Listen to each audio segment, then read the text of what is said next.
V 8. krogu je v Ljudskem vrtu gostovala ekipa Tabora iz Sežane. Videli smo 4 gole, po 2 na vsaki strani, no 5. Enega je VAR razveljavil zaradi ofsajda. Tu so najzanimivejši trenutki te tekme, ki se je končala z 2-2.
Na kraju smo mogli, praktički iščupali smo utakmicu, mogli smo i pobijediti, ali ona ne bi sakrila naše probleme.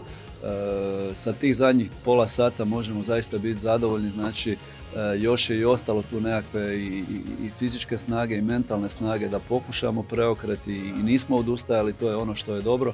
Ali kažem, jednostavno moramo početi igrati nogomet od prve minute, nismo toliko superiorni prema nikome da bi si mogli dozvoliti prazan hod, a kamoli da taj prazan hod traje poluvrijeme.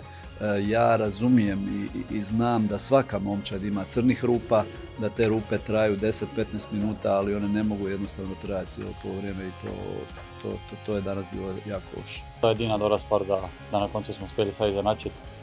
Ampak mislim, da ta prvi policajec je bil katastrofalen, brez želje, brez volje.